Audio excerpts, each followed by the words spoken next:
Okay, so hi everyone.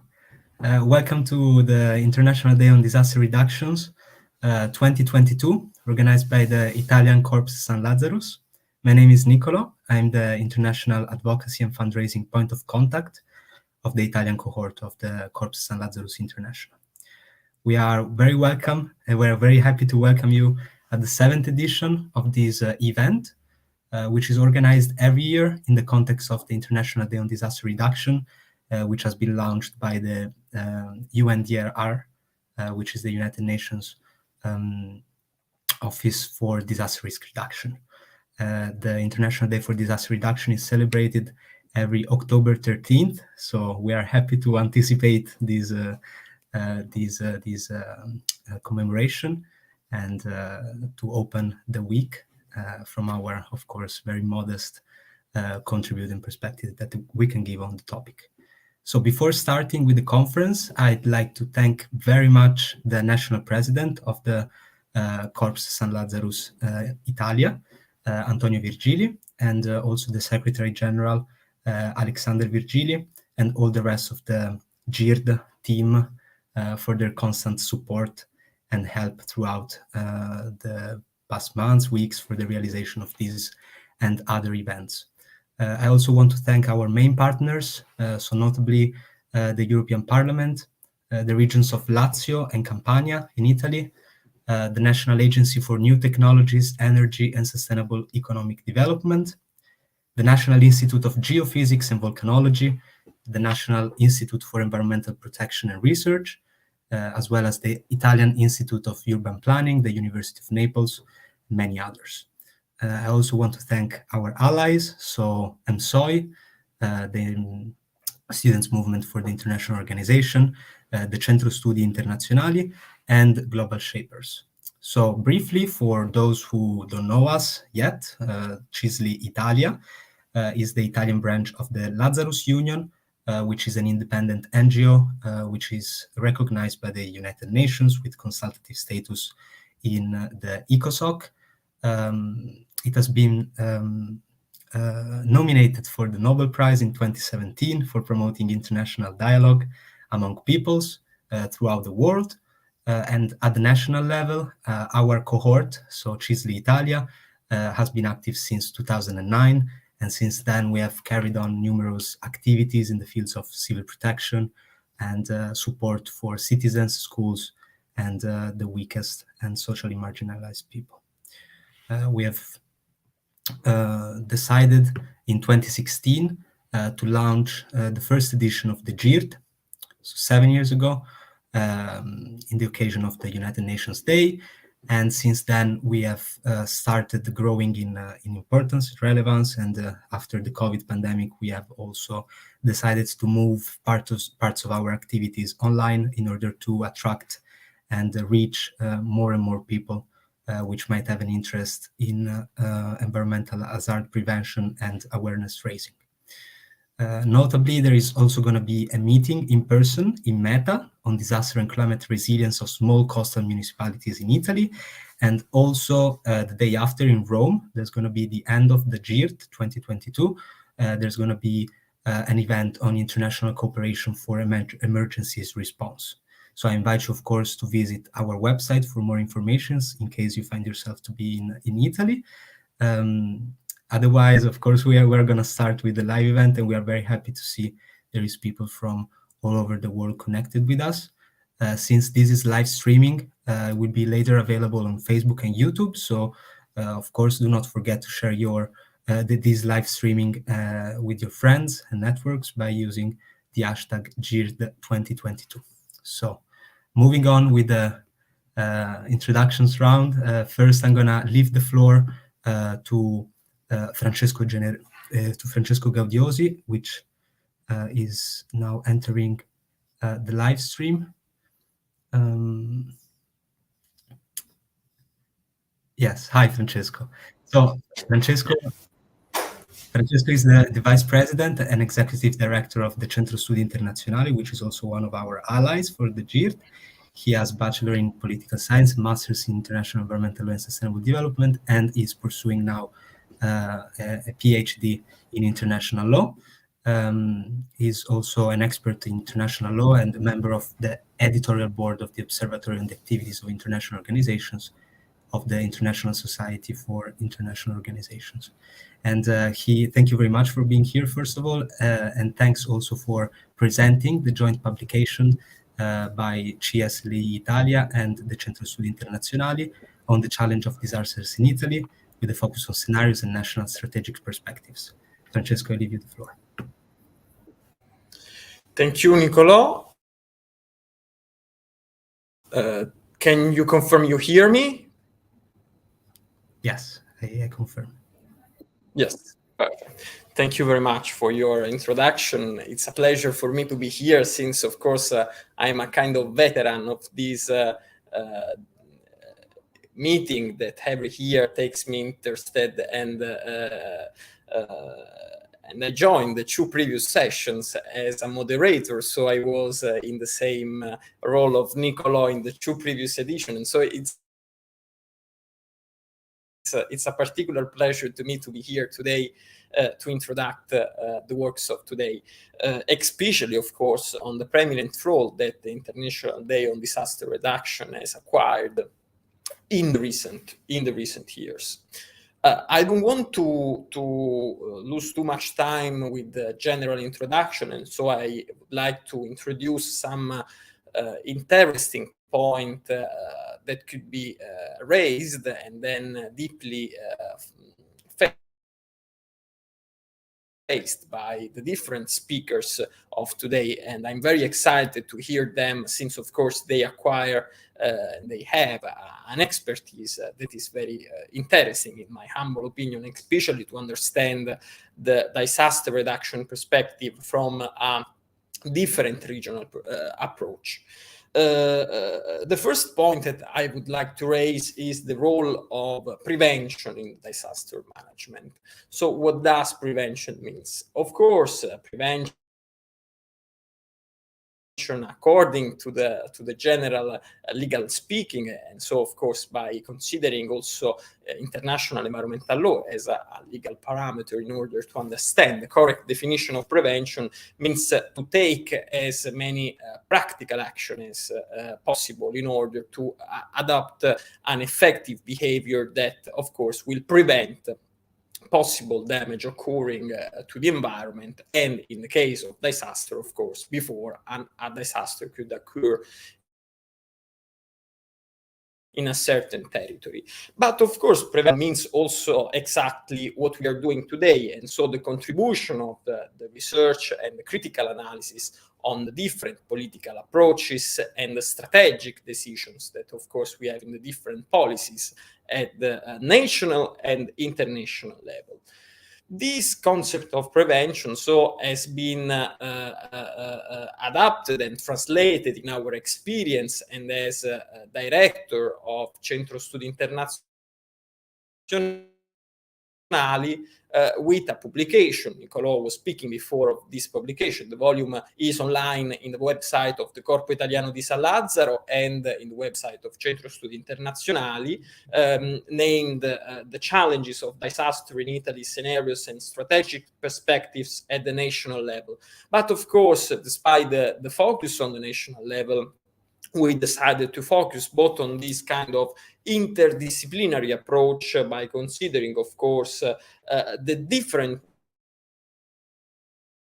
way to face disaster reduction. And so, of course, the interaction among the private sector and the public administration, by having so many contributions from both contributors coming from the public administration and the private sector at the same time, attempting to create a dialogue in order to create this kind of multidisciplinary approach to disaster reduction. But also, for example, we have contribution on the role of intelligence, on civil and military cooperation, on the impact of cyber threats in the disaster risk management. And so, we try to collect as many experience, both from the national experience of Italy, that of course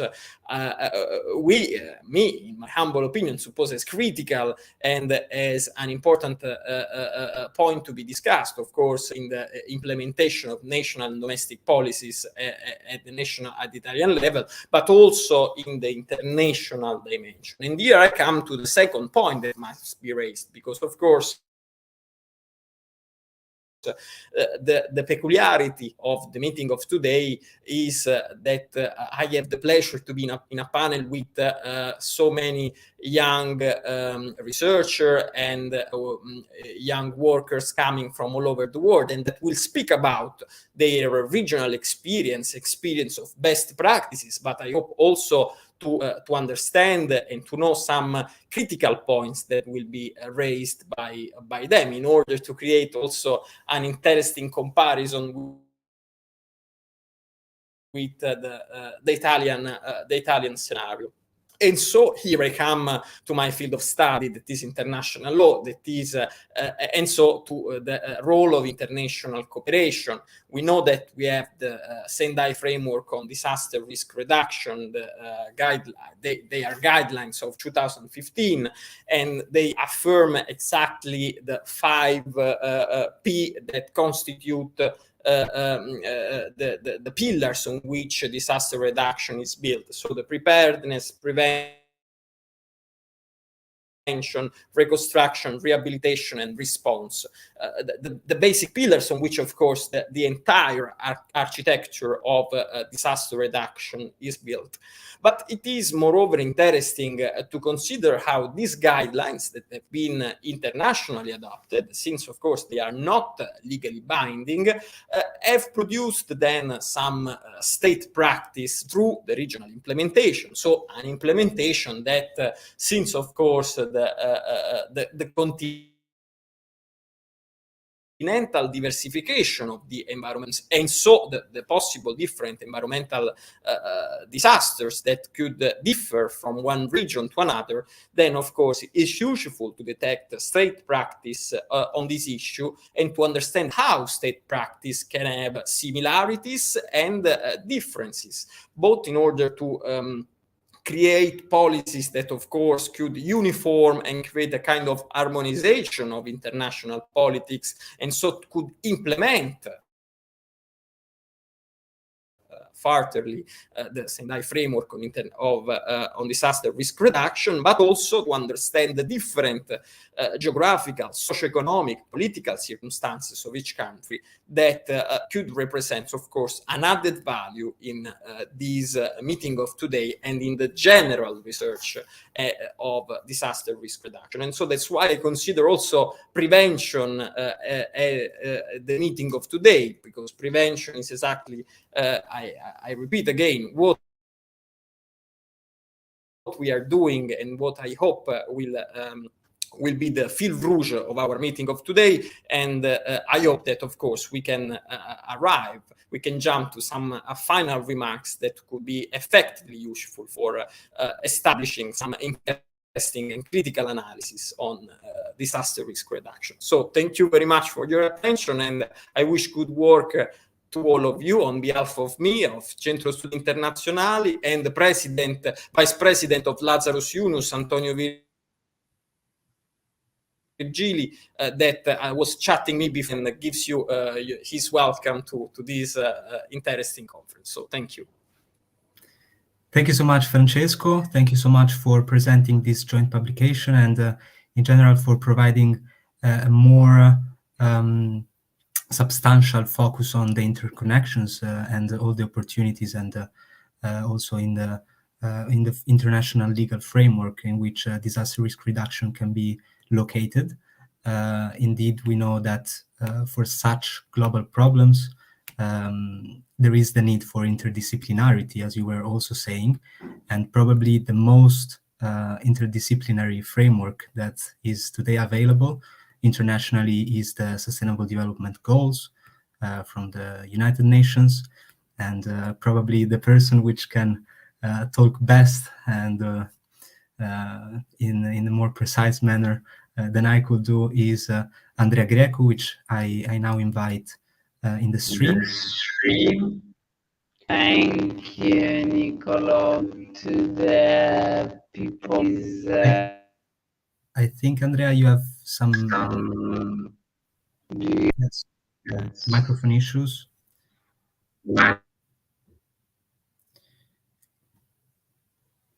Can you maybe try to now? We cannot really hear you well. No. Maybe if you try to reconnect, it's gonna work better. In the meanwhile, I can move on with the speakers. Since yes, thanks. Yes, since of course today we have this group of young people which are all involved in the international young youth advocacy movement. I think another person that can provide us with a more international perspective on disaster risk reduction and in general on all the efforts that young people are putting in place nowadays throughout the world for mainstreaming and also acting on such issues, on the issues on environmental disasters and resiliency, is Saker Rashid Baig, that I now invite to join the call. Hello, Saker. Hello, thank you so much, Nicola, for inviting me here. Can you hear me fine?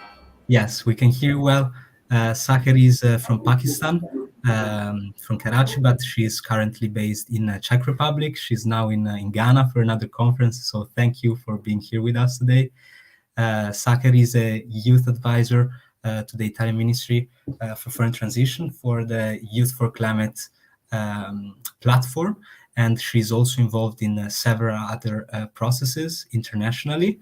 And today she will present through a slide presentation the role of the youth global movement in disaster risk reduction. So without taking more time out of your presentation, Saker, you are ready to go, if you can hear me.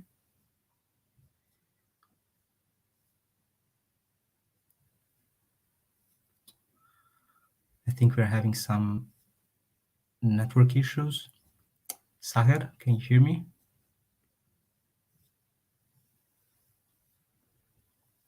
All right, so I think she lost connection, which is, of course, the beauty of live streamings.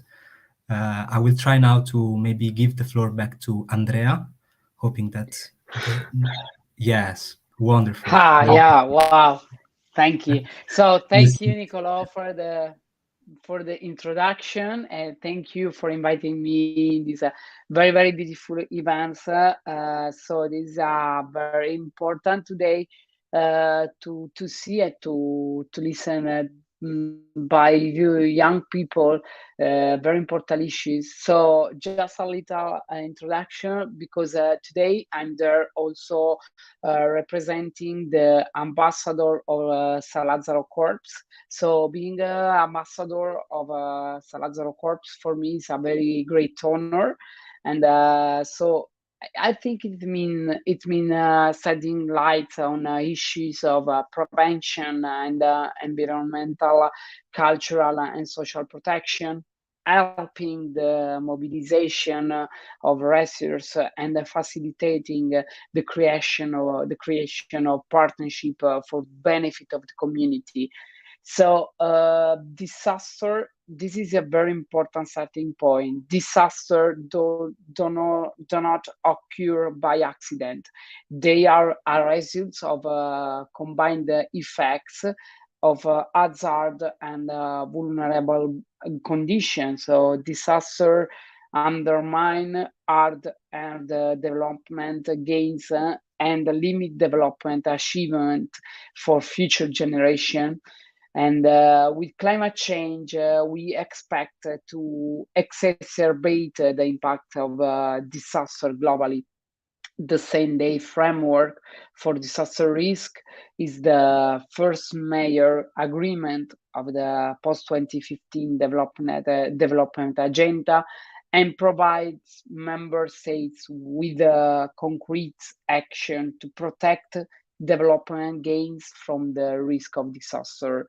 So in 2021, a total of 432 catastrophic events were recorded, which is this is the higher than the average number of annual catastrophic events for the 2020.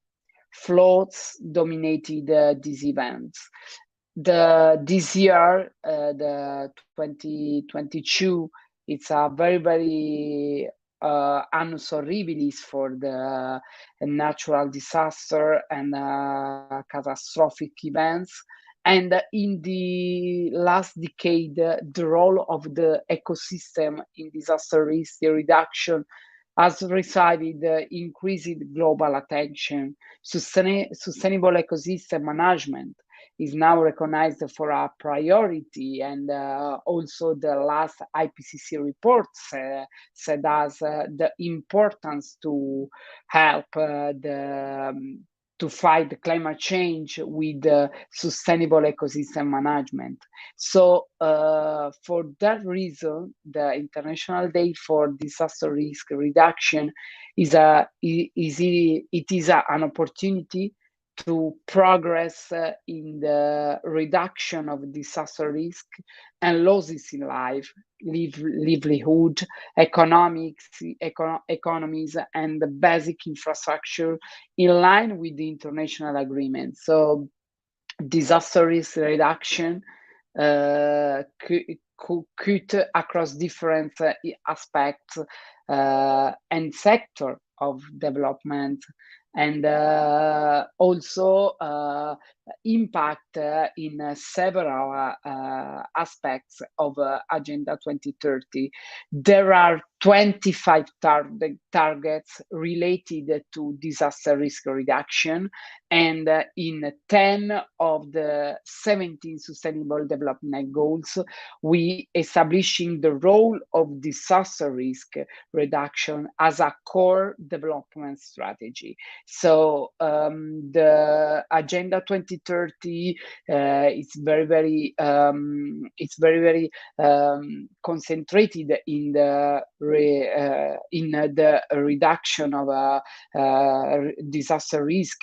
For example, in the goal 1, in the point 1, in the point 5, on said the by 2030 build the resilience of poor and in vulnerable situation, and reduce to their exposure to vulnerability and climate extreme events and other economic and social and environmental shocks and disasters. So the Agenda 2030 is the only solution also to work in disaster risk, in disaster natural risks. And for example, we have a lot of goals talking about the disaster risk. Also, the natural disaster impacts in quality education, because in the country where more exposure to the disaster, to the natural disaster, is not possible to ensure inclusive and quality education and promote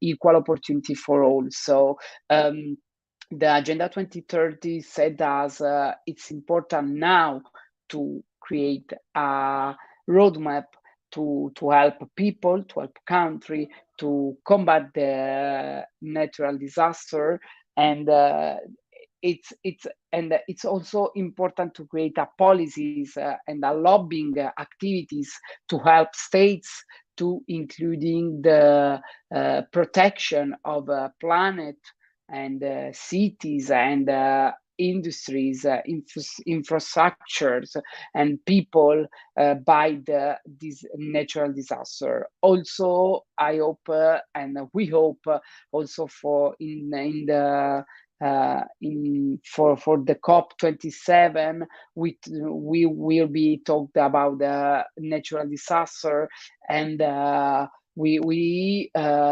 create for a creation of a agreement for natural disaster, and for the creation of a instrument to help the country who suffer now for this disaster. So what do we need is the complex system to hand and help and people-centered system, which will stop the final spiral of disaster destruction and contribute to a more sustainable and more resilient and more equitable future, because we have the instruments, we have the solution, we have the people. There are a lot of young people to create very important policies to help people, to help countries. So we need to make this real, and we need to go to work to help us to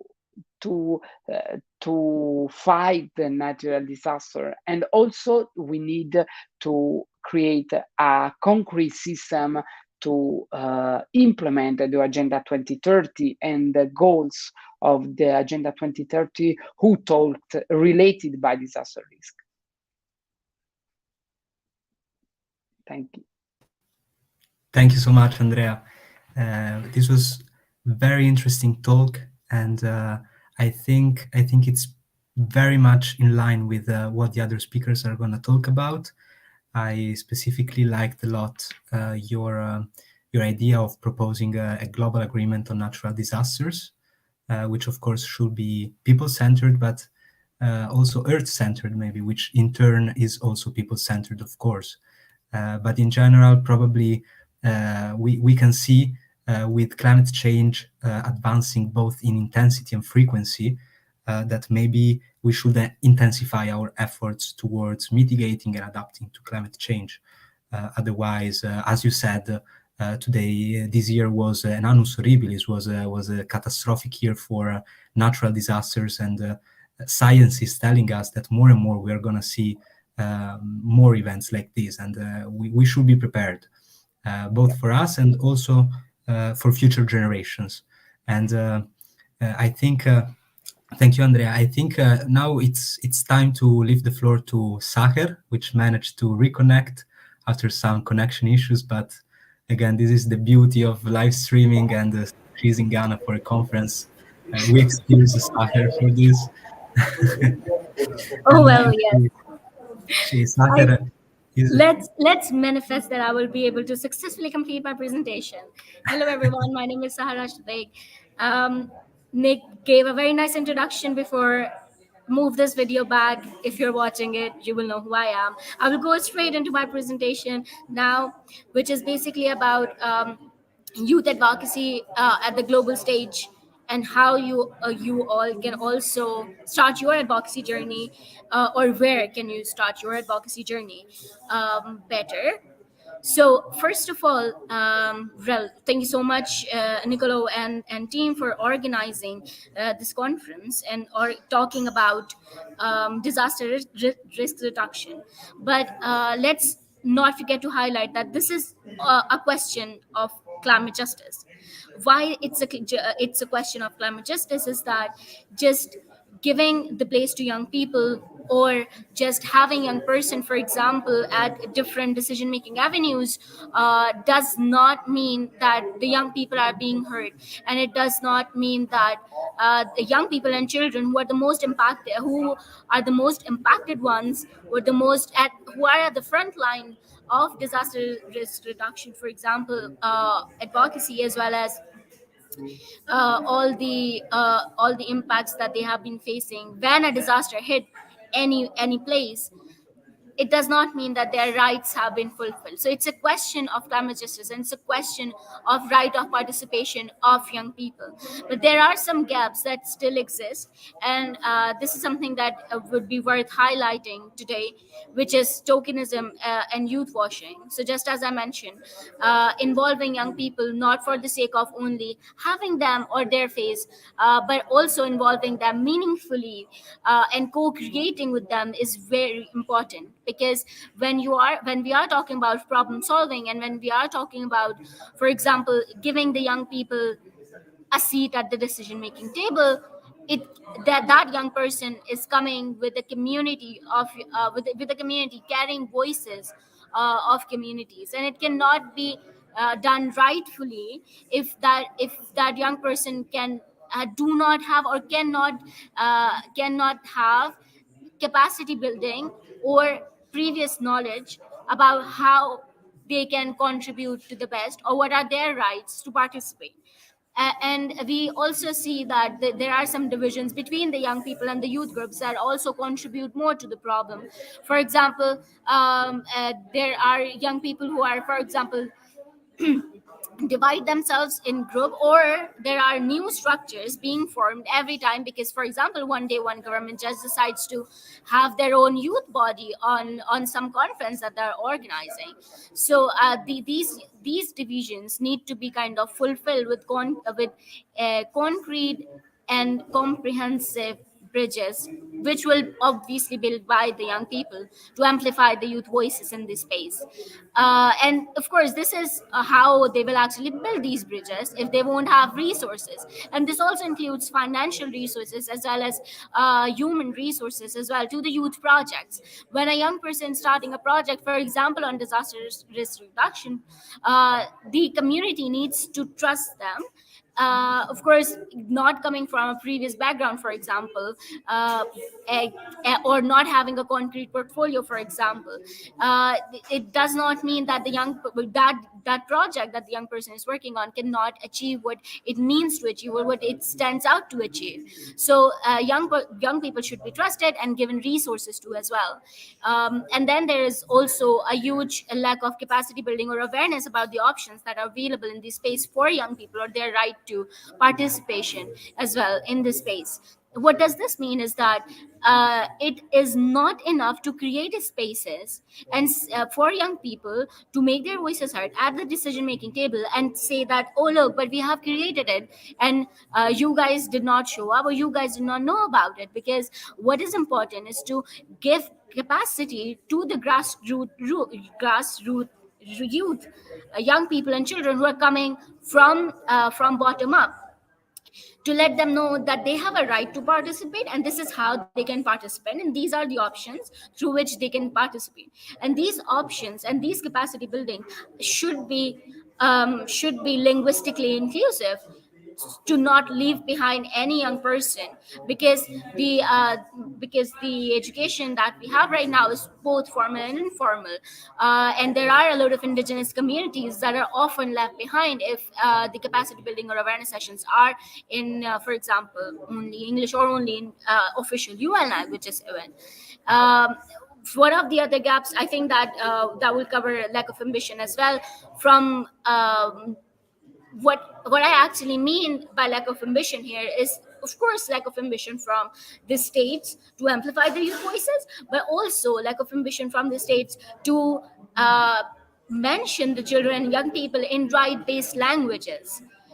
Or what right will the young people and children and their inclusion will be actually given, and when they are mentioned in these documents, for example, in a certain language.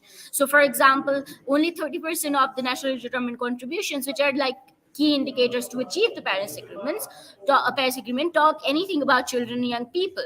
And also, these documents basically mean how children and young people, they are impacted by the climate disaster, for example, by climate change, or how they should be included in implementing the solution towards saving the planet, towards moving towards a more sustainable state, for example.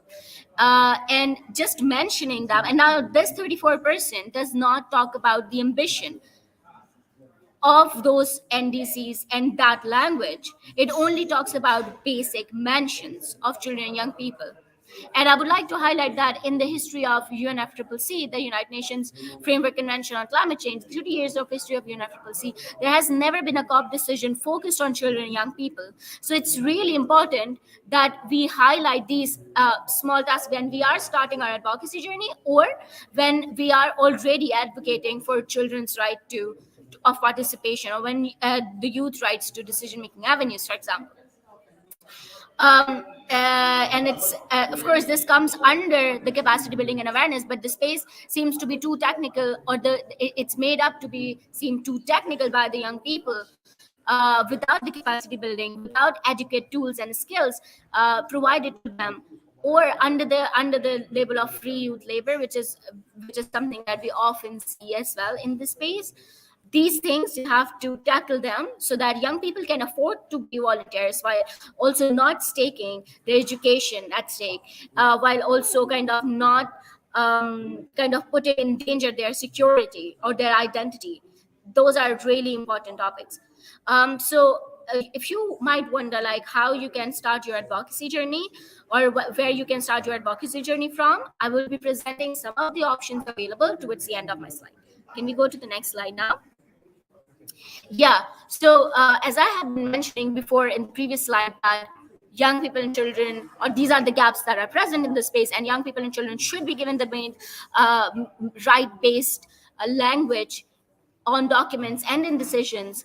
This is why it's important, because when a disaster hit any place, children and young people lose every single right, and their life kind of actually uh, their life kind of actually stop functioning the way it normally does. Because if you talk, so I'm originally from Pakistan, and if we talk about the floods in Pakistan, the recent flooding in Pakistan, and what it actually means for children and young people, is that of course there has been internal displacement. Of course a lot of people have been dead, but at least 670,000 children have been affected, according to the UN Office for the Coordination of Humanitarian Affairs. But the numbers is very, really high if you actually see, if you actually read recent reports by Save the Children.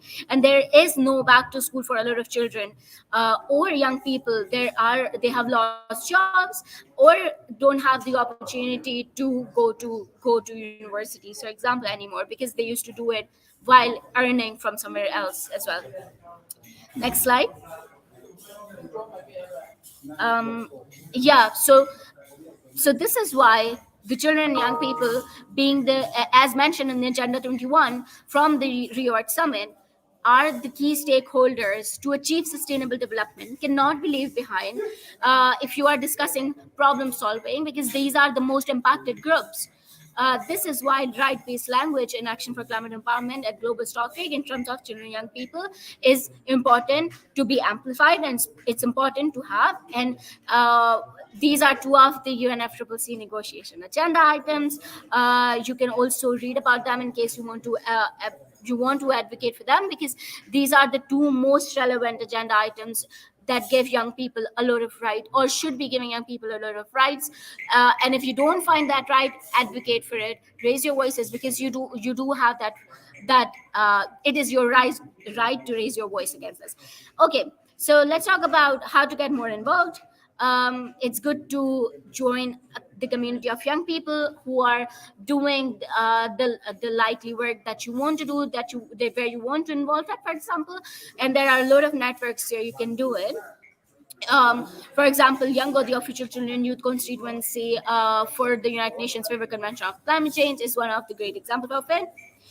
There are also other avenues for your input, because at the high level political forum, which is organized by the United Nations every year, there are avenues of input from the young people on the on the voluntary national reviews that their countries have been submitted about the progress on SDGs, about the country's progress on the SDGs. So you do actually have a right and an opportunity to comment how well or how less your country have been achieving those SDGs. What can be done better, for example. There is also ECOSOC Youth Forum, which happens every year, and there are also a lot of different children youth constituencies which you can join.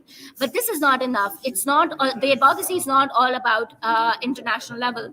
You can also advocate at the grassroots level issues for that matters to you and your community. For example, pollution. For example, internal migration due to climate disaster or anything. And then let's just also make sure that we are here to work together, and partnership for the goal is the most important SDG that we have there, because it enables us to not leave anyone behind and work on our common agenda and our common goals together. And there is also this online platform by the Italian Ministry of Ecological Transition called Youth for Climate, which you can definitely, I invite you to have a look at it, which will be really insightful for you to know what is going on in the climate space, or how can you get involved, for example, more. So I think that this is about it for me. Thank you so much. I hope that you could hear me fine throughout the time, and I'm sorry if I took too much time. Thank you, then. It was perfect, Sahir. We could hear you very well. And thank you very much for this presentation, and again for taking your time to speak together with us, even though you are in Ghana for a conference, for a meeting. And indeed, climate justice is probably something that intuitively cannot be related to environmental disasters, but still science tells us that climate and environment are deeply connected. And as many people as possible are needed as activists, as young people, especially young people, because of, I include myself in this category, our dynamicity and our also resiliency that we proved so many times throughout our young times. We can prove determinant in order to meet the goals that are set at the international level, but apart from these goals, to achieve real sustainability and resilience.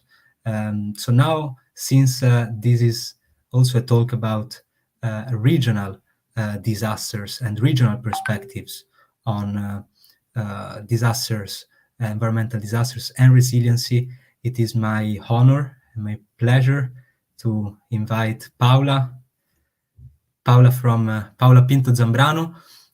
Is from Ecuador, and she's now based in Germany, where she recently obtained a master's degree in environmental governance at the University of Freiburg. She has working experience in United Nations organizations such as IFAD, the International Fund for Agricultural Development, and other NGOs and think tanks in Europe and all over the world. She has a field of interest in water, biodiversity, agriculture, and sustainable land use, which are all very, very pertinent topics for today's discussion. So without talking more and taking some time out of Paula's time, today Paula will discuss about the challenges, the vulnerabilities, and the opportunities of environmental mitigation and adaptation in Latin America. So thank you very much, Paula. You have the floor. Thank you so much, Nicola. Could you just confirm that you can listen to me? We do. Yep. All right. Hello, everyone. Thank you so much for the invitation to be here, along with these amazing panelists, from which I'm already learning a lot. Today I would like to bring you a little bit to the Latin American and the Caribbean region. So I'm going to refer to it as the LAC region. And talk a little bit about environmental disaster reduction in this region. Next, please. So when I hear disaster risk in the region, these are some of the words that comes to my mind, as it is a region that is exposed to a wide variety of natural hazards. So, for example, earthquakes, volcanoes, storms, extreme temperatures, droughts, and floods. I wrote here some of prominent examples of how the region has been affected. So in 2010, Haiti earthquake was of a magnitude 7, if I'm not mistaken, and ranks among the top 10 deadliest earthquakes in human history.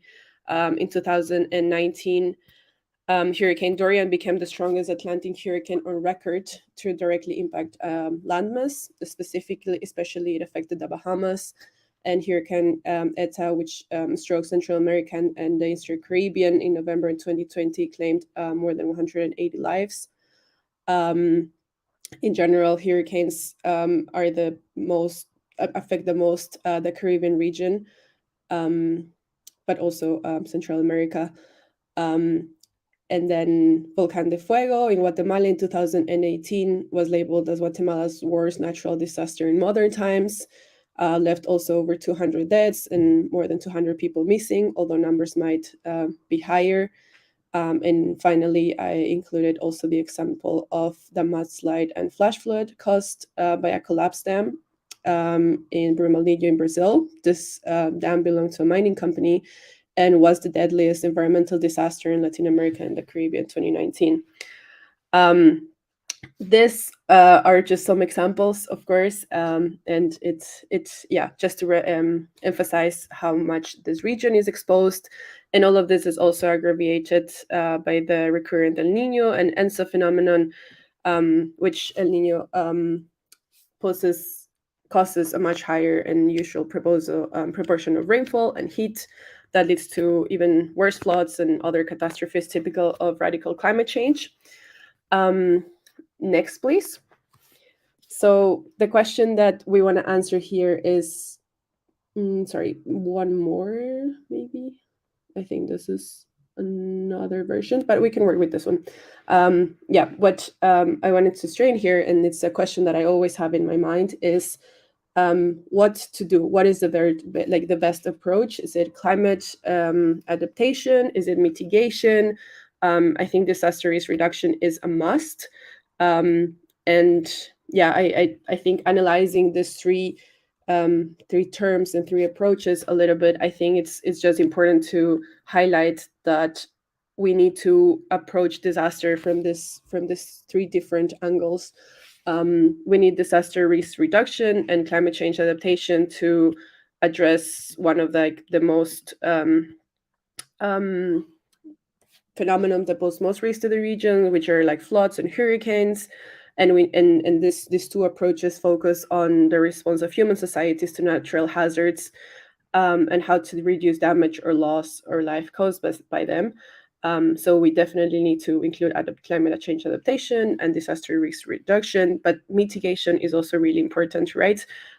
Because we need to reduce the rate and magnitude of climate change and reduce emissions, of course, not only in the region, but especially globally, in order for the adaptation to be easier and for there to be less exposure, less risks to adapt to or to deal with. Have this triple approach for sure. Next one, please. So at a regional level, these are just some of the examples that are like some approaches that especially international organizations are taking. So doing a lot of work in capacity building. This is really, really relevant in terms of, in the overall disaster reduction or risk management, but also in humanitarian action, response planning, and other technical relevant training. Also supporting countries in the development of integrated disaster risk management plans. Many organizations such as IDB, World Bank, CAF, so more like also regional level, regional banks are supporting countries in doing this. There's a lot of dialogue also within the region, which I think is really, really important, since many countries are affected by similar phenomena. Or for example, there could be like a hurricane that affected specifically one Caribbean island, and then like other islands that were maybe not as affected can then prevent this risk, right? So I think it's really, really important that this dialogue is done at a whole regional level and that everyone is involved. And this is already being facilitated also by international organizations. And also we can see how safeguards in project designs and implementation from international organizations now consider climate change adaptation and mitigation, not only as the goal of a lot of projects, but also in projects that might not be related to climate. They also consider how this will impact the environment or how this can help. So we could see a lot of progress there. Next is, oh yeah, now we're in the next, thank you. So now I just wanted to portray a little example that could help us, I mean, from Ecuador, of course, because I am from there, but that could help us, or like could help me show you what I think could be a good way to approach disaster risk management.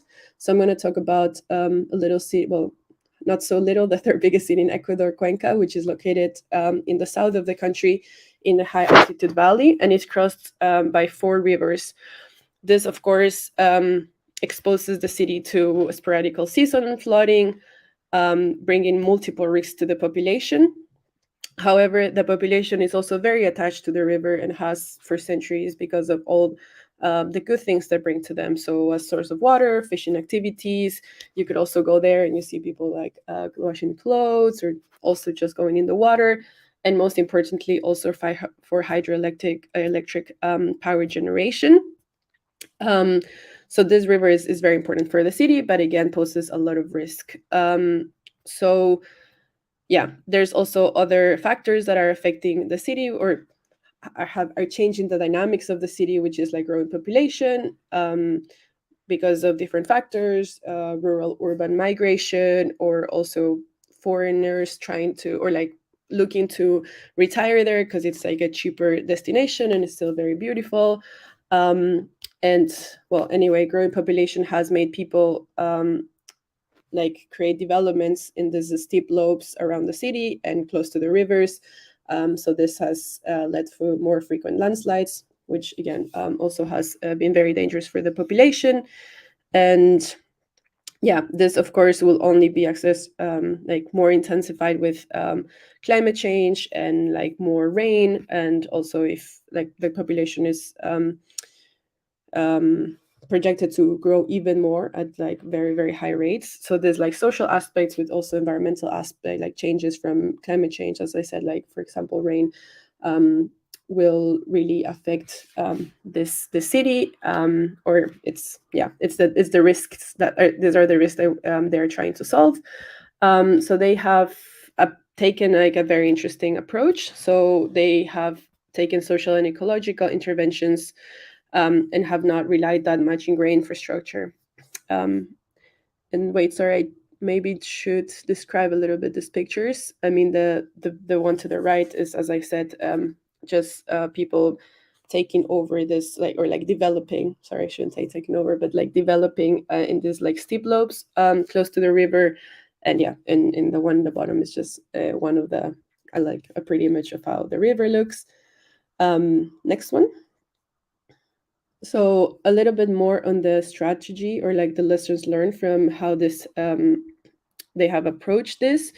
There's, as I mentioned already, is like this ecological intervention versus technical intervention. So instead of, so here, if you can see on the first picture, there is like a lot of grass next to the river, and then there's like a path where people can walk or bike, and then there's still more green space. So there's like, I think it's like legally they're leaving 50 meters, if I'm not mistaken, in a lot of parts of the river, in order to avoid risks whenever if there are floods. So this is a very interesting and more of like an ecological perspective intervention. They have also created a lot of partnerships with a local university and also with the municipality and different actors. So the university is conducting like really interesting research on geographic information system to create different models and assess how land risk, assess landslide risks in the city. But yeah, and then I put this little quote that I think is super important on like analyzing how to manage risks, and this like there's could be a lot of research done, but then at the end is the municipality who has the last word on developing an idea. So I think this like partnership is really important. yeah, I think we can, maybe because of time, also skip to the next one, which are some conclusions and takeaways, both from this example from this city that I hope can, maybe like open our minds of how to manage risks in a way that is like we consider also social, environmental aspects, as also previous speakers have mentioned. I think at like a regional level, it's again coming back to the question of like how to approach climate change and disaster.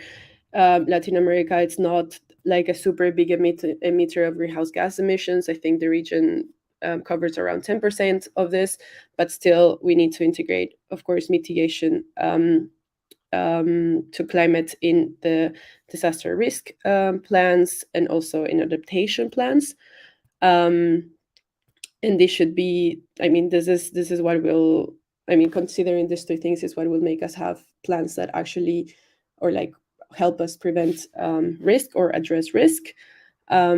And that we need the joint work of different entities or different groups, so environmental groups, social and economic, so we can consider all of these perspectives and then implement a plan that actually is good for the people, for the environment, and for the economy.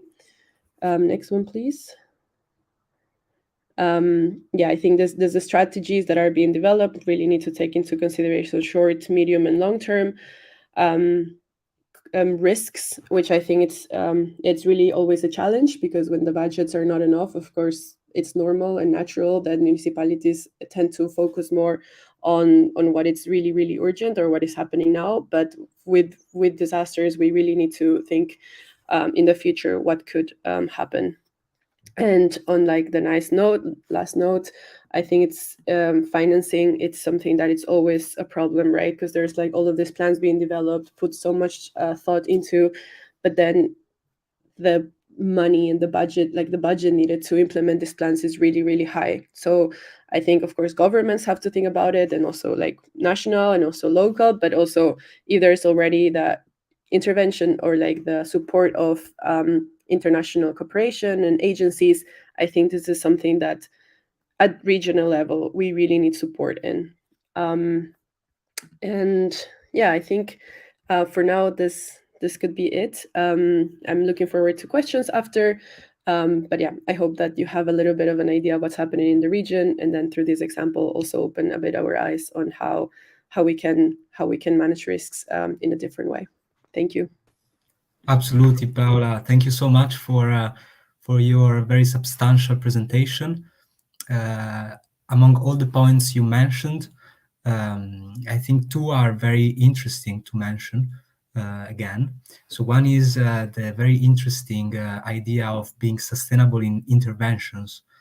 So from the conceptualization until the more practical interventions. So what happens on the field, it's very important to remember that gray infrastructures are not the only options available, even though it's the most easily conceivable and sometimes implementable, even though there is also huge costs in terms of environmental degradation, environmental pollution, and also in terms of resilience. We can say that sometimes social and ecological infrastructure interventions are way more effective also in the long term. And the second thing, of course, is that mitigation and adaptation are both crucial in preventing and being prepared to disasters, environmental disasters.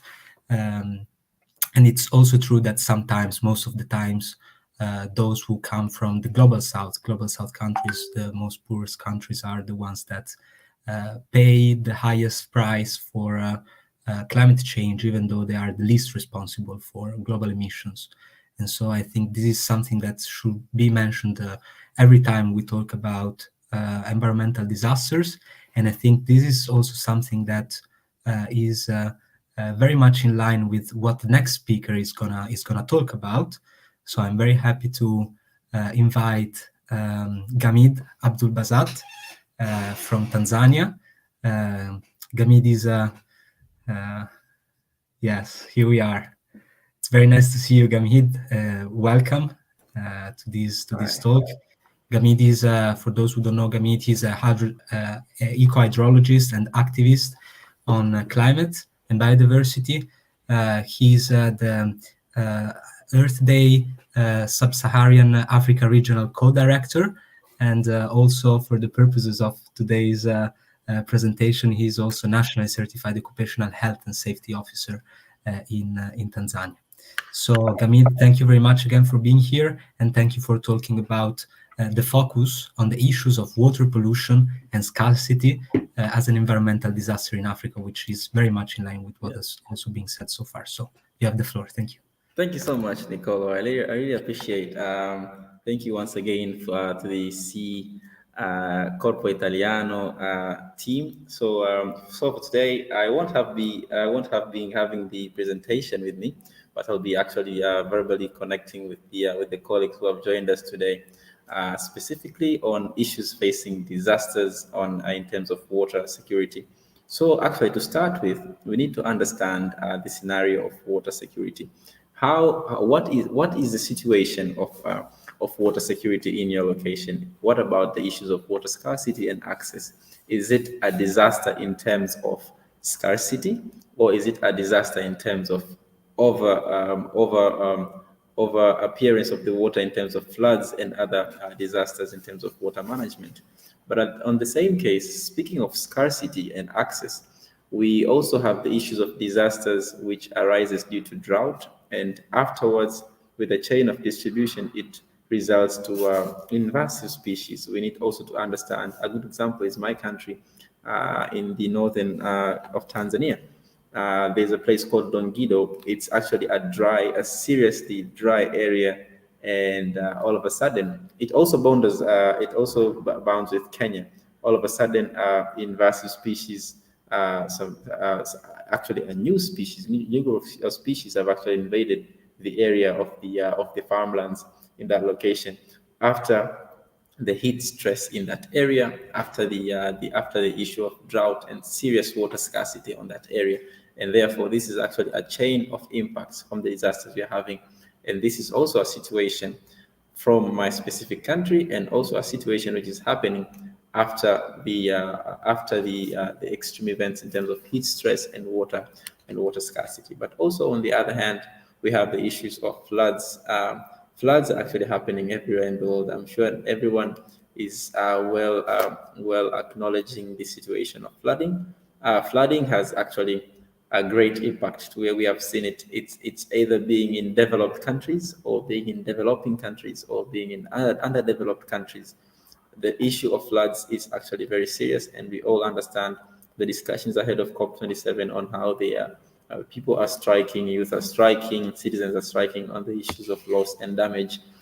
Because speaking of Africa, we're speaking of the continent which is the most vulnerable continent in terms of the climate impacts, and therefore we need to understand the perspective on how losses and damages are actually influencing us. Because the issues of disaster, I'm sure we are all aware of this, on the issue of disaster preparedness, disaster readiness, and also disaster management as the topic of today, the DRR. This instrument or this agreement has actually been discussed in so many states, but the main issue comes with what if the disaster happens in your area at that particular time.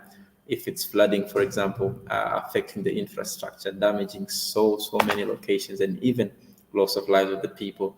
And therefore, speaking of the most vulnerable continent, which is Africa, in terms of the climate impact, we need to understand what are the losses and the damages facing the citizens and the locals in different areas which are actually faced. And I'm quite sure the other most vulnerable continents, speaking of Asia, and even Europe right now, Germany has just flooded in previous months, and it's a very serious issue.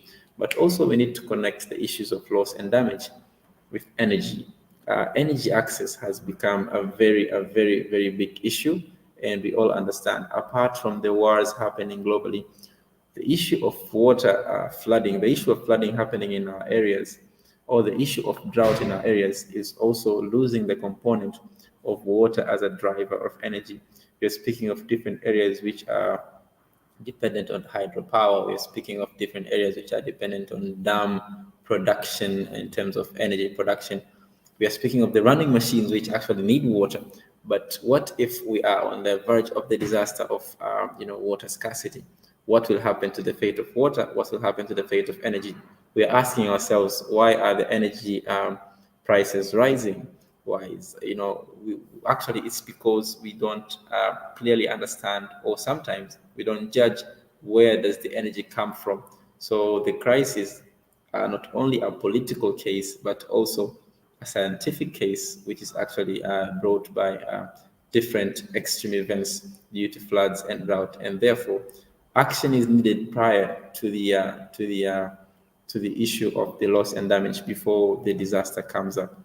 On the other hand, I would like also to touch on the solutions. We understand we are on the verge of globalization, but we need to know that we have to establish nature-based solutions on how we address the disasters, the losses, and the damages in our areas, because nature-based solutions are actually enriched with so much capacity to restore nature itself and to be climate resilient, but at the same time solving or preparing or adapting to the state of disasters. We're speaking of rainwater harvesting. It's quite common in Africa. We're speaking of technologies which are able to store water in our locations. We have the technologies of rainwater harvesting not only in rural areas, but also in urban areas. We need to see how we can adapt to the situation of disaster. The previous speakers spoke a lot about the capacities we are having in adapting, but I'm also adding, building on the same point, on how we can best use the nature-based solutions, and actually not only empowering the engineering solutions, because we understand that we're having the flood barriers, we are having the flood, we have these underground technologies to actually filter our floods. For example, in Riyadh, Saudi Arabia, it's a sponge city, meaning it actually possesses the capacity to withstand not only flooding, but actually to store some water, and a large capacity of water when it rains or when the surface runoff is more than the expected one, and therefore preventing them from flooding at an immediate time. But also, on the other hand, we have the scenarios of eco-hydrological cities. We need to convert our cities into a state whereby when it rains right now, we know how do we harvest water, how do we manage water. We're having different ways of harvesting, as I said. It's either urban gardening, community gardening, other forms whereby we understand if it's actually the rainy season, are we really prepared for the disaster? Do we have the capacity to do that? And therefore, these discussions are way also important to speak of, how we can be able to, use different methodologies, combining nature-based solutions and engineering nexus all together, and not to have more engineering than the nature-based solution component. But also we're having other methods. A good example, we have capturing of water from atmospheric scientific methodologies, where even in some parts of Tanzania has been successful, of course, on a small scale. But also I spoke of the cities as eco-hydrological cities. We need to create more sustainable urban systems to see the best ways on how we can encourage cities which are actually climate friendly and resilient ones. But we also need to understand, we as invited guests in this room here, and also those who are watching us, we are all stakeholders. We are all agents of change, and we now need to be the agents of technology transfer in a way which is environmental friendly. I just spoke of the nature-based solutions. We need to find the best ways on how we can transfer technology of nature-based solutions to our localities in a way that is very, very much environmental friendly, but on a capacity which is able on a capacity which is able to sustain us for a long term. But on the other hand, speaking of loss and damages, speaking of transfer technology, we must touch on the climate financing. How is the DRR financing? How is the DRR financing situation? Like, how is it right now, the situation of financing? How are the vulnerable communities getting access to such funds? Are they funding after the disasters? Are they funding pre-disasters, or are they funding during disasters? So this is also a very good way to understand what is really happening in our communities. We really need to understand that yes, we are allowed, we are supposed to fund those who have actually been faced with serious disasters right now as we speak. But at the same time, we need to see how we can fund adaptation in a way which the scientists call the pressure model. The pressure model is a way which actually funds the vulnerabilities and not the impacts. Because if we are funding more of the impacts, then we are expecting to keep on funding impacts, and the impacts must happen. And therefore, we need to invest in vulnerabilities. What are the areas which we can touch on and make sure we keep these citizens or locals resilient to the flooding coming up?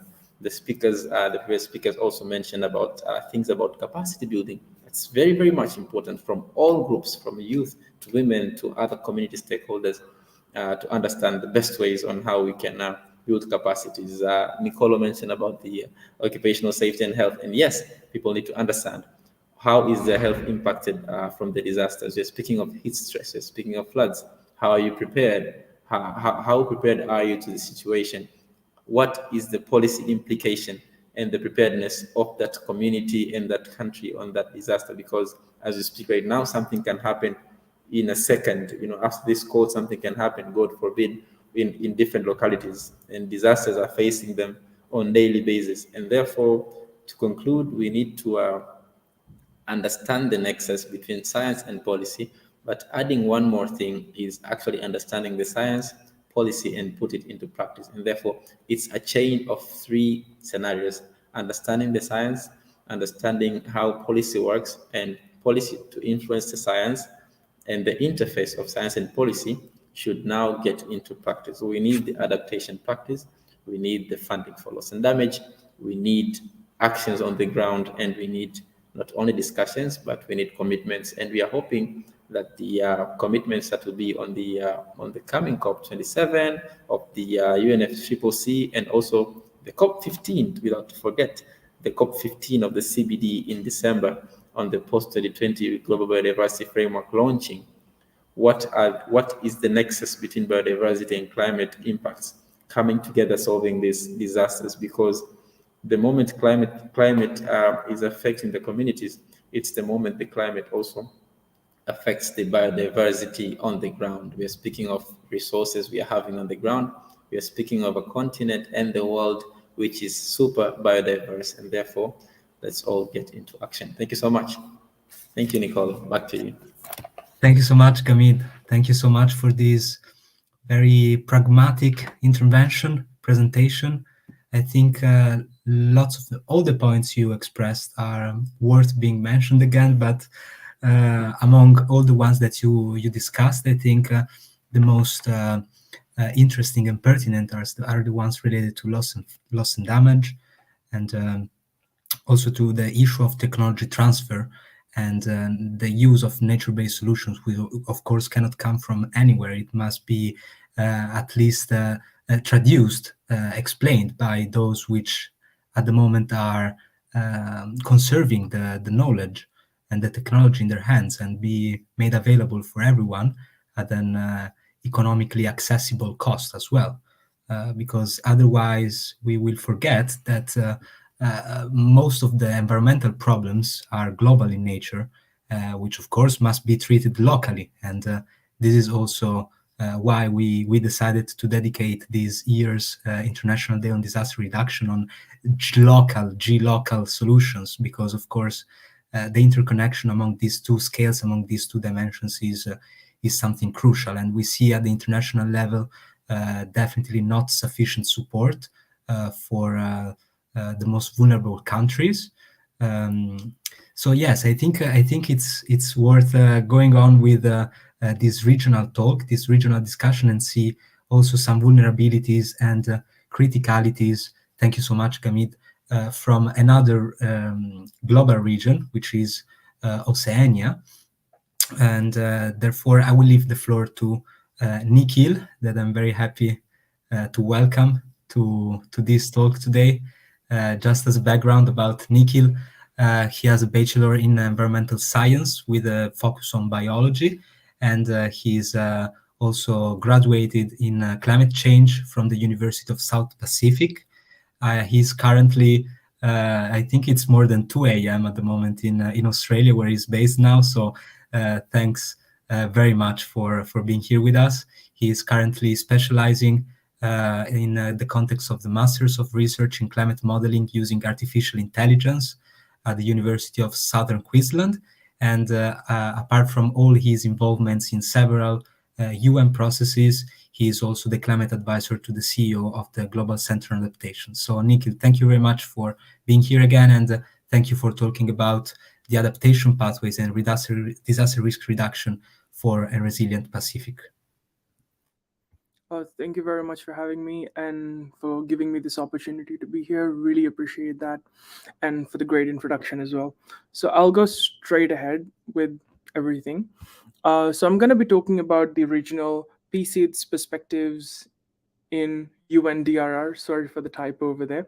So PSEADS basically stands for Pacific Small Island Developing States, in case someone needed context for that. Next slide, please.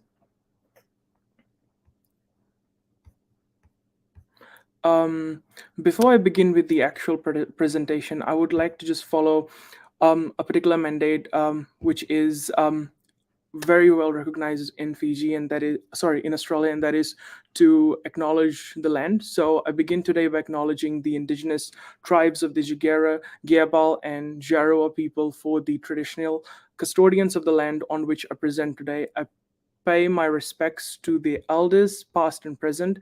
I extend that respect to Aboriginal and Torres Strait Islander peoples here today. Thank you very much. Next slide, please. So starting off with the introduction, giving some background about the South Pacific region. The vast Pacific Oceans contains approximately 30,000 islands, which are divided into Polynesia, Melanesia, as well as Micronesia regions. And these large islands are coupled as countries. For the Pacific region, in particular, I would say there is 14 Pacific Island nations in total, if we exclude Australia, especially because of the landmass, because Australia by landmass is not considered a island state, a small island state. Next point that I felt was important to highlight as per introduction is the geographical location of the Pacific region. So we are geographically already surrounded by the oceans, and so we are prone to disaster events because natural disaster by name itself is a natural disaster, and it was initially meant to be naturally occurring, but now because of the escalating adversities of man-made growing climate change impacts, these are very much increasing in terms of intensity in the Pacific region. Being from a scientific background, I always like to quote the IPCC reports, the Intergovernmental Panel on Climate Change, especially because it is a compilation of so many researchers' hard work. So obviously it is accurate stuff. So one quote that I have is endorsed by the science of the IPCC reports. It is projected that the South Pacific will experience more intensified disaster events, such as tropical cyclone disturbances. And this is something that I have witnessed as well. I'm 25 years old. I have lived 25 years of my life in Fiji before I moved to Australia to do my master's right now. In total, I would say I have witnessed about 30 tropical cyclones, because there are times when cyclone events actually happen simultaneously. Some days you could have two cyclones happening at the same time. That was something which a lot of people were very amused when we told them that, hey, yeah, sometimes during tropical cyclone season, we have 2 to 3 cyclones simultaneously occurring, and then people are panicking. They don't know what to do. Well, but that's the reality that we live by. Next slide, please. I'm just going to quickly focus a little bit about my research as well, so that you could also have some context about what I'm doing currently. So my research focuses on looking at global climate models, which is also emphasized in the IPCC reports, the various models that they use. So using this global climate models, I look at specific parameters and try to simulate and do projections about what kind of disaster risks can be experienced in the Pacific region. And I'm trying to project how much more disasters we can experience, and through that I'm going to try and incorporate policy work and try and fix that in terms of national interest for the Pacific region. Next slide, please. Sorry, I'm gonna be rushing because my laptop is about to die and I forgot the charger at home.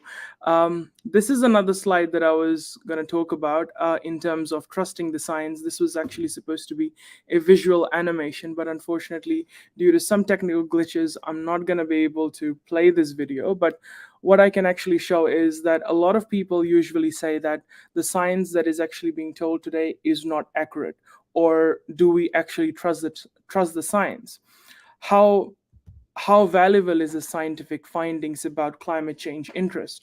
So this visual was actually supposed to showcase, also sourced by NASA, is that how the temperature changed from the beginning age of life for the planet to the present date. And the coloration which you can see at this point in time, which is orange, yellowish, and red, actually is an indication of how intensively the temperature is increasing. And obviously, if we do not do anything about it, it's basically catastrophic. The world is ultimately going to end if we don't do anything about it. This is why we need to trust the science. Next slide, please. Coming back to the Pacific, how is our region impacted by the impacts of climate change? Directly, climate change results in tropical disaster events. Tropical disaster events such as tropical cyclones. Tropical cyclones also causes secondary impacts such as flooding, damage to the infrastructures, and so forth. So if you look at this visuals or the pictures that I've actually attached, you can actually see these are the aftermaths of any cyclone event.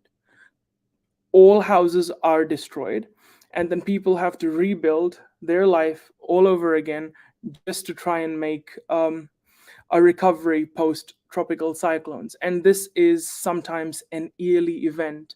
Tropical cyclone seasons for the Pacific is usually from April to November.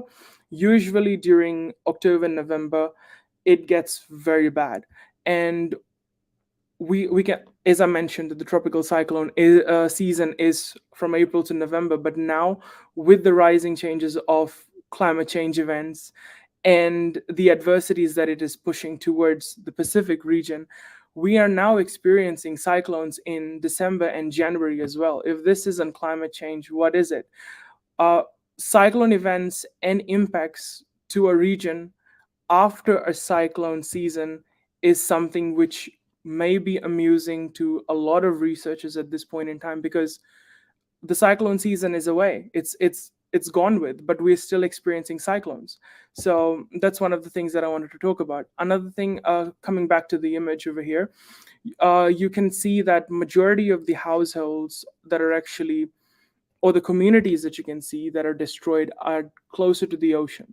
As I mentioned, we are surrounded by the ocean, but we do have landmass, so we can actually build our houses away from the ocean. But you may wonder, why are people still building their houses near the ocean side when they know that they're going to be impacted by the cyclones? This is where sustenance comes into play. The Pacific depends on the ocean. We need the ocean for the resources. So many people living in coastal communities, they need to live near the ocean so that they can fish, they can collect shellfish, they can collect seaweeds, algae, and other resources so that they can sell it to the market and have some source of income for their families. This is one of the compromises, the major compromises that the Pacific has to make in order to survive and at the same time deal with the impacts of tropical cyclones, flooding, and so forth. Next slide, please. I want to also talk about Tropical Cyclone Winston. A lot of times people think that the Pacific is being impacted, but it's not as intense as anywhere else in the world for some reason. We can talk about the events that is happening in Pakistan right now, the flooding. It is getting a lot of limelight, and it is a good thing so that people can actually be aware that this is something that's happening. The recent flooding that happened in Germany and other parts of Europe also received a lot of limelight. But I feel it is important for me, as someone from the Pacific region, should actually talk about that this harsh realities is already happening in the Pacific, and we've been dealing with this for many years, even before people actually knew that flooding was such a consequence and so much of a problem. This has been a harsh reality for us for many years, even before we knew that climate change was something as well. So here, Tropical Cyclone Winston was actually the most intense cyclone, one of the most intense cyclone in the world, and the strongest in the southern hemisphere. This was also the strongest cyclone to actually make landfall, which again is very interesting for any scientific person to see that a cyclone, which all ultimately forms in the ocean, makes a movement towards the land. If this happens, this is disastrous. And as you can see in the picture, that's what the aftermath was. Probably 70% of Fiji was destroyed.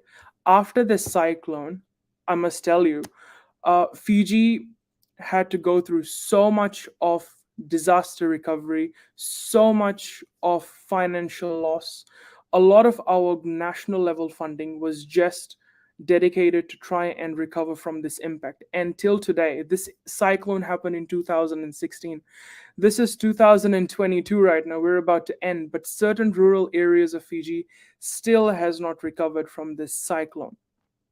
So that is something that we need to think about, because this is how important it is for Pacific Island countries to have the resources in terms of funding, expertise, and policy advice and so forth, so that we're able to recover from such impacts. After the cyclone, we've had many other cyclones that has happened as well, but still, people in many rural communities still have not recovered from this cyclone. So that's a big deal. Next slide, please.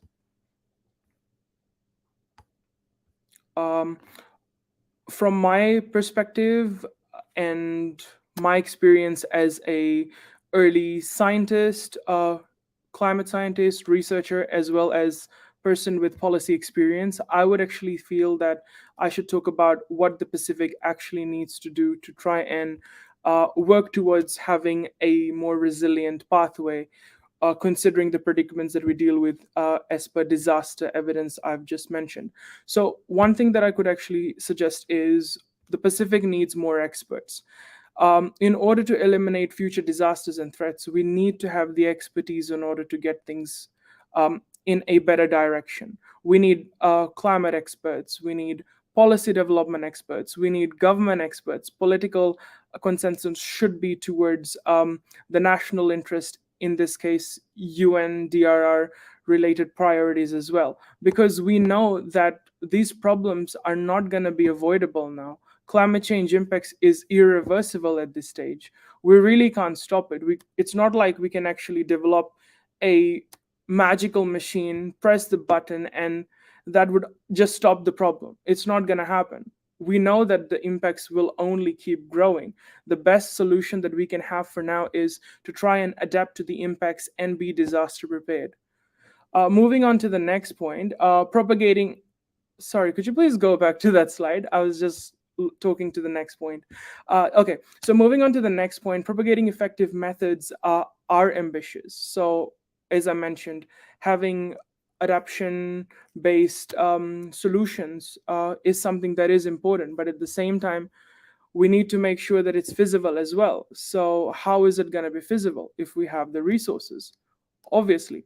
And one of the things that I always say whenever I visit any platform or an opportunity to speak is holding the people accountable. In this case, the culprits accountable. As my other colleagues may have mentioned as well, the Pacific contributes very less to the impacts of, very less to contribute to climate change, global emissions whatsoever.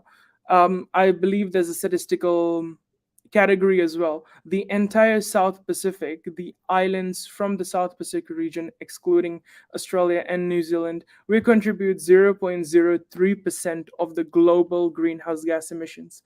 Yes, we are one of the most impacted.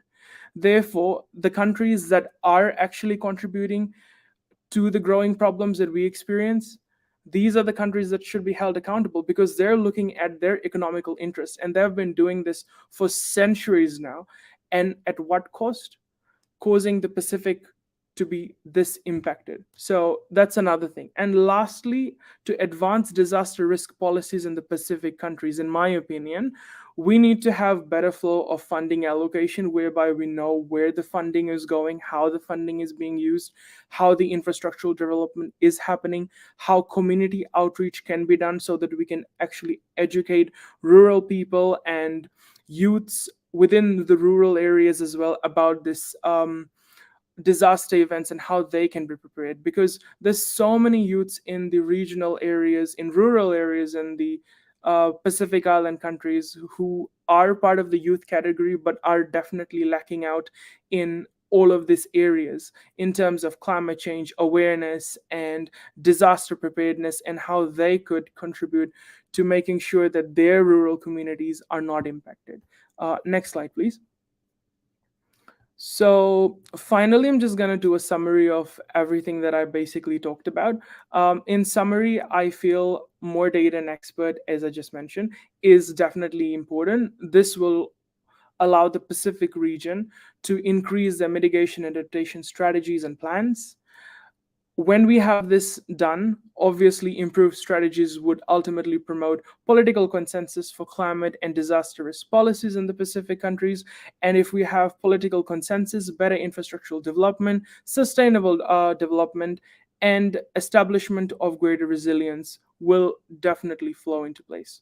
So yeah, that's it. Thank you very much. I'll be around for questions. Do let me know if you have any questions. Thank you very much. Thank you, Nick. Thank you so much. Thank you for this presentation and telling us more about the alarming state in which the Pacific region is currently located in terms of impacts and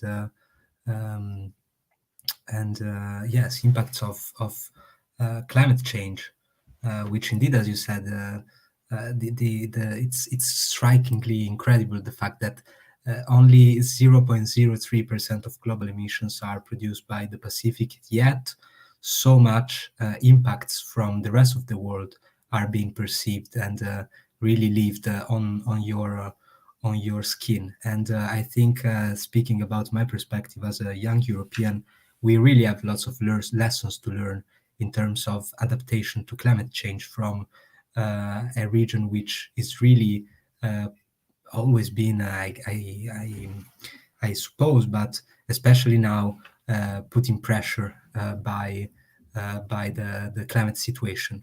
And indeed, I agree with you, Nick, that the culprits should be made accountable for their actions. And me, as a young law student, I always see law as the most effective tool through which this can be achieved. And that is also why I'm very, very happy to have Amalie here with me today, here with us. Thank you so much, Amalie, for being here. Amalie Wilkinson is the co-lead of the International Youth for Ecocide Law Network. She's the founding director of Stop Ecocide Toronto. Amalie is from Canada, and she's also the youth ambassador for Stop Ecocide Canada. And she's currently pursuing a double major in international relations and peace, conflict and justice studies.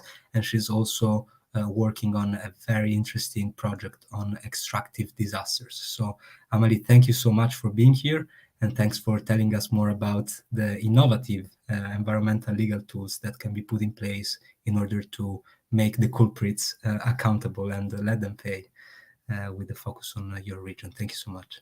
Thanks so much. Can you hear me well?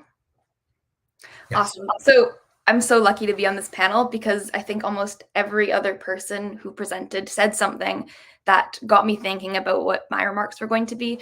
But Nikhil, when you started talking about the culprits, I was like, that's it. That's what links you to my presentation, because you're so right. We need to be finding ways to hold people accountable when they're causing these disasters, especially the global north, decision makers contributing to just massive environmental destruction in the global south. And Andrea, right at the beginning, you said this thing that disasters don't happen by accident. So that's where I'd like to start my presentation today. We often accept environmental disasters as these inevitable occurrences.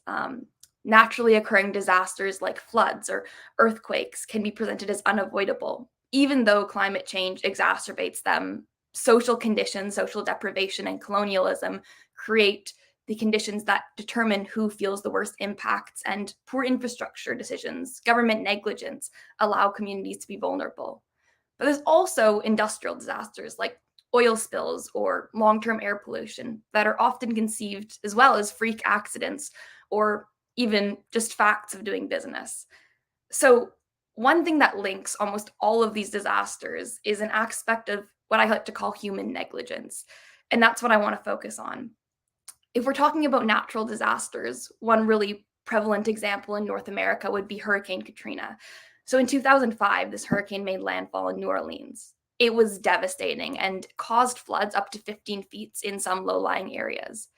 Now, the reason the disaster was so devastating was because in the lead up, government agencies knew about the risks of this happening. They knew about the infrastructure conditions that would cause catastrophic damage in the case of a hurricane, but they did not act. On the technical side, I could talk about the BP oil spill. This occurred off the Gulf of Mexico. It was at the Deepwater Horizon oil rig, and in the disaster, 11 oil rig workers were killed. But it caused an oil spill that devastated coastal ecosystems. It totally impacted coastal communities who rely on fishing for their livelihoods for years and years to come. Now, after the disaster, there was an investigation into kind of the causes, and many civil suits were brought against the company. What they found was that there was gross negligence on the part of the company, that a series of engineering choices and corner cuts to favor cutting costs and making a profit over safety had led to the disaster. Ignoring negative results from pressure tests, missing regular upkeep, a series of negligence had led to this disaster. And there are so many more examples that I could talk about. Just in North America, one example in Canada is Rouyn-Noranda, a city in Quebec. This is a city where persistent levels of arsenic emissions have been produced by a local copper smelter, and they've been linked to higher incidence of lung cancer in the city. And yet the arsenic continues to be emitted. I could go on this list, but my point is that our current industrial activities, our extractive industries, and the way our governments operate are repeatedly going on in such a way that they endanger communities, they endanger critical ecosystems and planetary futures. So what's even more important to me is that inside of this, companies themselves don't act. Governments don't act. It's not organizations with single minds. It's individual leaders who make the decision that it's not worth it to put adequate measures in place to stop these disasters. I think all our other presenters really put an emphasis on the fact that solutions do exist. There are ways to have nature-based solutions. There are ways to improve our infrastructure, but so often governments and companies responsible simply don't do these. It doesn't make sense for them to act because oftentimes in the wake of a disaster, they may have to pay a fine. But this can be wrapped up in the cost of doing business. And the decision makers, the leaders who are actually responsible in charge of whether they should put in that money for preventing the disaster, won't be individually held accountable. So this brings me to the question, how do we change it? How can we alter the risk profiles of these kind of disasters by incentivizing our leaders to act preventatively? Now, of course, there are a ton of solutions and many of them have been addressed today, but I'd like to put forward one that is legal. So I work with an international campaign, as Nicola said, called Stop Ecocide. We advocate for ecocide to be a crime at the International Criminal Court. So essentially, ecocide refers to mass damage and destruction of the environment. It's the worst level, the highest level of environmental crimes that cause severe and either widespread or long-term damage and destruction of the environment. Now, today, it's perfectly legal in much of the world, so individual decision makers can't be held accountable under criminal law for devastating entire ecosystems. There's nothing at an international level that exists to say this devastation between countries is wrong. So the International Criminal Court, I'll talk about it a little bit. This is the highest court for international criminal law. It currently tries 4 crimes: genocide, war crimes, crimes against humanity, and crimes of aggression. And together, these crimes are conceived as kind of the worst possible crimes on the earth. Now, we believe that destruction of nature, devastation of planetary futures, should be among these worst crimes. If it were made a crime at the International Criminal Court, what it would also do is that when countries sign on, they would be obligated to then implement ecocide laws at a domestic level around the globe. And so these countries would have a level playing field for laws against ecocide. But going back to what I was talking about earlier, how would this actually change cost-benefit incentives for government and corporate perpetrators of ecocide? See, this crime wouldn't act retroactively, and I like to be pretty clear about that because the disasters we've talked about, the list I gave, they wouldn't be eligible under ecocide law. Rather, the cases are for courts to decide with an eye to the future. We want to change behavior going forward and to create a safer, more sustainable planet. So the real big point that I'm trying to make is that it's not about every case being tried with ecocide law. Even if a handful of corporate or government leaders were brought to court, this would be huge. The ICC is something that's in the international spotlight, so media outlets around the globe pick up its cases. This would signal then that other environmental decision makers, other high-level leaders were at risk of being brought to court if they continued to massively devastate the environment. This fundamentally changes their cost-benefit analysis when they're approaching new projects and new potentials to be negligent. For example, is it worth it to disregard environmental assessments before a new mining project, even if those environmental assessments cost a little bit more money? Should governments stay loyal to emission reductions targets? Should they stay loyal to biodiversity preservation targets? Should a company switch its energy sources or look at carbon capture if they're pumping out massive amounts of CO2? When individual leaders can actually be held accountable, when the answer to these questions is no, they start to want to say yes. This would also change norms around the way we just treat the environment at a very basic level. So when ecocide is seen on the same level as something like genocide and the other ICC crimes, this will be reflecting and accelerating an international shift in consciousness that we desperately need. We'd be showing a desire to live sustainably on the planet, a will to ensure that future generations can actually breathe air and drink water and live in a climate that is not subject to catastrophic anthropogenically caused emissions. We would be agreeing that massive and unnecessary environmental destruction is a moral wrong, whether it impacts humans or only ecosystems and massive swaths of our shared Earth. For these reasons, the Stop Ecocide campaign is just wonderfully exciting to me, and we've been gaining traction around the globe. So we're in discussions with a ton of high-level decision makers at this point, and we engage in a lot of grassroots advocacy. I work a lot on the youth lens, so it's been brought up in this dialogue, just the importance of bringing youth into this discussion, and I could not agree more. Young people drive change with a power on environmental issues that just I haven't seen anywhere else, and it's so exciting to be working in this part of the movement. But before I close off, I just want to reiterate a couple main points that I've made, because I know I've talked a lot and everybody's heard a lot in this wonderful dialogue. The first thing is just to stress the critical importance of preventative approaches. We can't wait for the worst to occur before we actually take action to address destructive industries and negligence on the part of our leaders. The second thing is that this proactive approach has to start with recognizing that today, it makes more sense for a lot of leaders to pass off responsibility to the next person in their role, to simply hope that a disaster won't occur on their watch, instead of investing the political capital, the time, the money into actually making the changes required. But our Earth is nearing major tipping points in terms of climate, in terms of biodiversity. We are accelerating industrial activity continuously in a constant growth model. And as our climate change increases the vulnerability of infrastructure like oil pipelines or mines, as it increases community vulnerability and ecosystem vulnerability, we have to be proactive before disasters occur. So I'll leave us off with a quote. Polly Higgins is the pioneering environmental lawyer who co-founded the Stop Ecocide movement. And she wrote a quote that I think really applies well in this context. She said, "This is a story with two possible endings. One is fertile and abundant with life. The other is arid and speaks of death." So for me, I just really want to make this a call to action, that it's time to affirm our global commitment to the first path. We want a livable future, and this dialogue is a wonderful starting place for just exploring solutions that will prevent massive environmental destruction through disasters. That's all I have right now, but I'm open to questions. Thank you so much for just listening to this and for being here today. No, thank you so much, Amalie.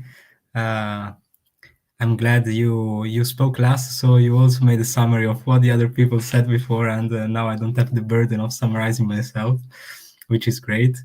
No, but jokes apart, I really think law is something that can be connected to lots of other fields, and so it's crucial. Also, it's something crucial to be done in order to really formulate policies and laws which are effective and also fair. Because it's not just a matter of punishing. It's I think it's a matter of punishing effectively and really preventing before something arises. So I think ecocide law is something that really has the potential of reversing the current situation in ways in which, at the same time, we are not putting too much pressure on our economic production systems and on our environment. So yes, I think overall, what has been said today is that, of course, environmental disasters. Maybe yes, if you don't mind, Amalie, to stay with me for this last part, so I feel less alone. But indeed, what has been said today is that environmental action is not something that has to be done without any parameter or any previous understanding of what's needed beforehand. We cannot just build infrastructures with cement, concrete, or just not caring about the social consequences of our actions. We must take into consideration alternatives. Lots have been discussed today.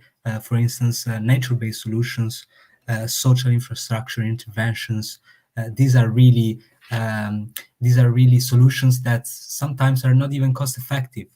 Sometimes they don't require lots of knowledge to be implemented, but still there is a huge lack of political will and political interest in performing these types of activities. And in general, on adaptation, we all see that states are more than adapting, trying to mitigate the effects of climate change, but this is proven by science to be ineffective in the long run.